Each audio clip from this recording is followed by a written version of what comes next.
economy. It will take them many years to regain the ground that they're losing. The confidence. Even if everything is fixed today. Yes. They're hurting, and they're going to hurt for a long, long time. And a lot of people are going to be skittish and not easily persuaded to make investments to China or even visit China. How long will it be until you took a vacation to China? It's going to be a while. A long time, isn't it? Yes. Well, same for I'm not going hiring. to a trade show in China for a long, long time. Right? Nothing against the Chinese people. I just want to live. Right? And that, in fact, has an effect on universities, on jobs. Silicon Valley, Fortune 500 companies are going to think twice about bringing in Chinese students, Chinese graduates to basically work in their corporations. Listen, I know when, Doc, you and I were flying home from Davos,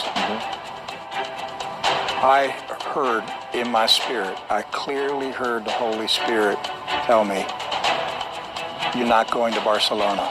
Yes. Yeah, you told me And that. I told you on the flight, as a doc, we're canceling Barcelona. And coronavirus had only been in the news for 3 or 4 days. Yeah, we were way ahead of LG and Sony. Yes. But I heard the Holy Spirit say, you're not going to Barcelona. Cancel. Don't go. But he was also telling me, you're not going to be traveling very much in 2020. You're not going to be going around the world to these tech this is going to be a very, very tumultuous year, very dangerous. And so I'm not surprised that we're seeing this kind of shutdown and major events happening so fast. The Chinese economy is being pounded. I mean, you get 300 corporations appealing to the government for emergency loans to stay open. Right. The Chinese central bank is doing quantitative easing. They're struggling to keep their head above water. When the world finds out that those fires are human bodies, I tell you, I don't know. I think. And I'm just guessing. I'm not prophesying. I don't want anybody to say it. I'm just this is me talking, okay? Doc, I think there's about 2 weeks left. Of lies? Of lies. About 2 weeks left until smart people say, oh my, this is serious. And I think you're going to start seeing in Western nations, you're going to start seeing panic buying, people starting stockpiling, hoarding, I think in about 2 weeks. Well, Rick, And that's going to affect price of gold, price oil, oil today was Dropped down below 50. below 50. 50. And that you're now starting to head towards oil industry bankruptcy prices. You get into the 40s, if it stays there very long, it drops down into the $30 range, you're going to see oil companies going belly up. Not the big international. I'm talking about the companies in Texas, North Dakota, the working on very state thin margins. regional companies that are involved in energy. They can't And foreign governments. and foreign governments. Saudi Arabia was floating bonds a couple of years ago when oil got down into the 40s. Remember? Yes. Remember we were going, wait a minute, Saudi Arabia? You got to borrow money? Why? Because oil was dropping. They have to keep it above 50. Today it was at 49. Well, Rick, a potential catalyst in this, all it would take is one photo, one video of these bodies being burned, alive or dead, either or. It's going to be shocking. It'll be like a My Lai moment. The massacre that happened in Vietnam that turned the public's perception of the whole war. It was already bad, but at that point, people said no more. Will there be a My Lai moment for the Chinese coronavirus? I think in about 2 weeks. I think that they can't contain the truth much longer than 2 weeks. You have ships sitting off the coast of Japan, 3,700 people. And nobody wants to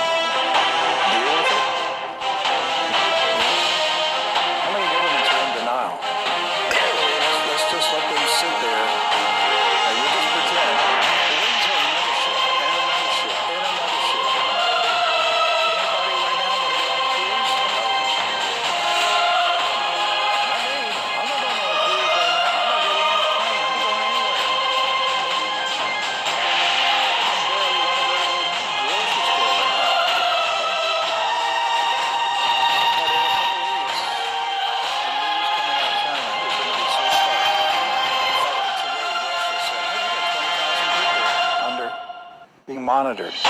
Really? 6,000 Chinese. Oh, really? 20,000. Where did that come from? Last week you didn't say anything about 20,000. Suddenly today it's 20,000 people in Russia under medical observation. And to complement those exploding cases of quarantine, you also have the report that the tests themselves to look if someone's infected or there's a person. That's not even a It works half the time. Not good. Hey. Yeah. Don't be coughing on me, dog. I will say this for tonight is we want to go into he's a Canadian scientist involved in bioespionage. He was found dead in Africa a few days ago. What came back to my memory was back in 2003. Dr. Don Wiley was the first one. Okay? And I was the first person in media to start talking about this. And bio research scientists started dropping like flies. Right. Dr. Don Wiley was the first one. He was in Memphis, Tennessee, doing some work with St. Jude Hospital, and he fell off the Mississippi River Bridge at 2 a.m. Right. And the police report was that the doctor, he was a famous doctor in biological research. just gone for a walk on. He decided to take a walk at 2 a.m. on the Mississippi River Bridge. Left his rental car at the end of the bridge Yes. with the keys and the ignition. Yes, and got out to walk. walk the bridge, and there was heavy traffic. You know how heavy traffic is in Memphis at 2 a.m. Right, really heavy. And the bridge was vibrating, and he fell off the bridge into the river and drowned. That was the official story. Did they find Masonic bricks in his pockets? I don't know. But this sounds a lot like the dead banker story we've seen over these years. So what happened, Edward? That was 2003. You can look it up, Don Wiley. And then after that, they started dropping like flies. Scientists involved in biological research started dying, mysteriously dying. There was one, don't remember his name. He was found dead in his home with a pentagram carved in his back. Oh my goodness. I forgot about that one. I can't remember his name. There were so many of them, I just lost count. I couldn't keep up with them. They were like the dead bankers. Right. So when I saw this story, Canadian scientists at Center of Chinese Bioespionage Probe found dead, I thought, here we go again.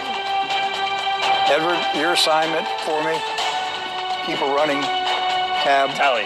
of scientists that are going to die in the next couple of months. Doctors. Okay, we'll start pasting them on the wall back here, all the body reports, all right? Yeah, so we got the dead doctors, dead bankers, now we got dead biologists. Yeah. So, listen, we're going to let you go. We'll give you more. We have more information. We'll bring it to you tomorrow. Our question is the Chinese government on the verge of collapse? I think they are.